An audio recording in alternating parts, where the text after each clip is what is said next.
letto silenzioso, dentro un filo della vita tra le cose, e anche il buio sembra di immaginare la ragione che ci invita a provare.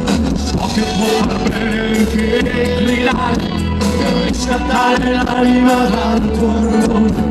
So che ricambiarmi non è amore, perché voglio amare, io voglio